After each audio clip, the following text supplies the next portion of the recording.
My last video was about the top 5 prebuilt gaming PCs overall for the month of February, so now I'm going to do a top 5 budget prebuilt gaming PCs for the month of February 2022. Before starting, I want to say that if you find helpful information throughout this video, leave a like and subscribe, and most importantly, hit the bell button so you get notified when I upload this type of content, which I do from 3 to 5 times a week. Without more to say, let's start with the list. So this first budget option is $700 and it's the one that I least recommend you buying because this is an upgradable gaming PC. This one has the Ryzen 5 5600G with integrated graphics. It's going to be decent for 1080p gaming, 60 frames per second, of course with the proper settings. You also get a 120mm liquid cooler for the CPU. It's not necessary, but it's going to get the job done. You get 8 gigs of RAM in one stick, and this is the biggest downside for this PC. I recommend you upgrading it with 16 gigs of RAM on dual channel, and then you get 500GB of SSD, which is not that bad for the price of $700. Now, do I recommend you buying this gaming PC? It really depends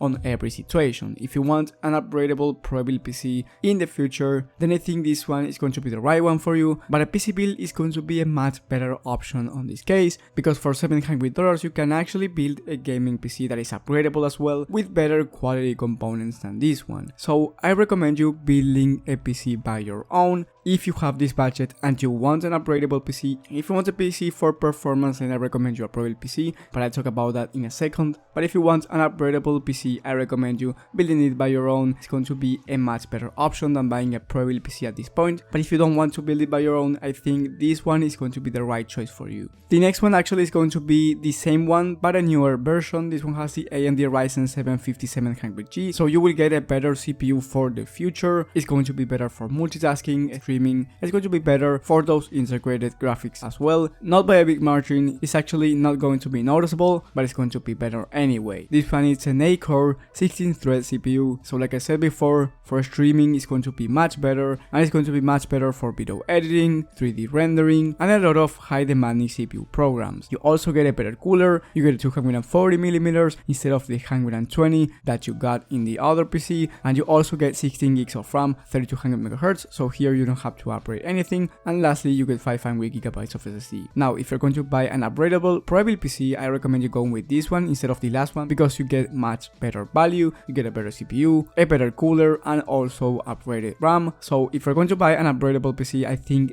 this one is going to be a better option than the last one, but it's not going to be better than building it by yourself once again. So if you want an upgradable prebuilt PC, these two are going to be your best options in terms of price performance. So the next PC is $700, and don't worry if your budget is below this number, because down below in the description you will have these PCs as well with a lot of gaming desktops that are cheaper and are more expensive. So if you have a high-end budget, or maybe you have a lower budget than $700, you will have it down below in the description, so don't worry about it if this price is still too much for you, because you will have some PCs down below. Now this PC is the HP Pavilion 2260 XT. I have this PC, I've made a whole review about it, that you can go ahead and check it out in case you're interested in buying this PC, and I think it's a really good gaming PC for the performance that you get. Not for upgradability, this PC is not so upgradable, but it's to play right now. If you want performance right now in a prebuilt PC and you're working with a tight budget, I think this one is actually your best option. You get the i5-11400, which is a great budget CPU. You get 8 gigs of RAM, but 2 sticks of 4 gigs, so you get it on dual channel, so you're getting more performance than just one stick of RAM. You're also getting 256GB of SSD. I think that you have to upgrade this. You can click on customize and buy and upgrade it to 1TB of SSD, and if it's too much money, you can go ahead and upgrade it with 1TB of hard drive. And the most important part for a gaming PC, the GPU, this one has the 1650 Super, which is around $500 alone, so they are building a whole gaming PC just for $200, which you cannot get on a PC build. So if you want a great performance, you don't want to build it by yourself because it's going to be actually more expensive, and you don't care about upgradability in the future, this one is going to be the right one for you. Like I said before, I have a whole video, and I have two videos actually. One is for the benchmark, so if you want to see how this PC runs in games, you can go ahead and watch those videos. But for 1080p gaming, this one is going to be more than enough, at above 144 FPS on average for competitive games, and above 60 frames per second, even on the high demanding video games at 1080p. So I think it's a great gaming PC for the price. If you have $700, then definitely this one is your best option, but I still recommend you upgrading that storage and RAM. If you can do it, just click on customize and buy,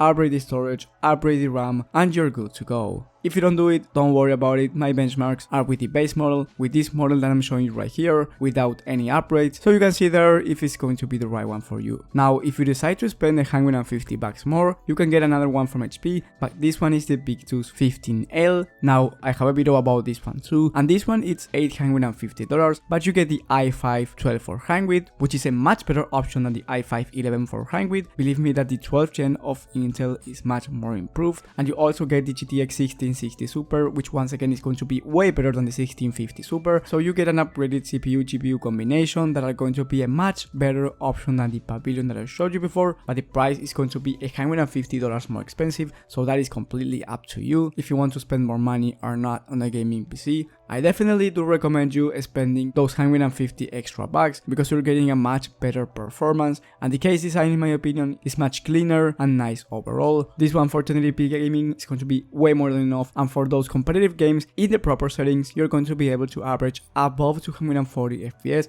and I'm talking about games like Valorant, Fortnite and CSGO. But again, this PC for 1080p is going to be able to run every single game you throw at it, even Red Dead Redemption 2 60 frames per second on high settings. So I think that for the price that you're paying, you can get this one on a PC build, and I think it's the best one on the market right now. But if you want something that's upgradable, don't get this PC. But if you don't care about upgradability, of course you can upgrade the easy things like the RAM and the storage, but if you want to upgrade the GPU or the CPU, you will have to buy a new motherboard, a new power supply and a new case. But for gaming, I think it's excellent for the price. And if you spend $100 more, you get the number one on this video, the CyberPower Gamer Extreme VR gaming PC. This one has the i5 11400F, which is worse than the i5 12th gen from the last PC, but here you get the RTX 2060, which is better than the 1660 Super, not by a big margin, but you get an entry level of ray tracing, so if you want to run games with ray tracing, this PC is going to be a better option, and it's actually more upgradable than the HP Pavilion and the HP BigTooth. So if you want something that's more upgradable, for gaming it's going to be really similar to the BigTooth. It's not going to be a bigger difference, especially because on the other one you get a better CPU and you get a worse GPU, but once again you're not going to notice a difference unless you're using ray tracing. And here on the CyberPower you get 500GB of SSD,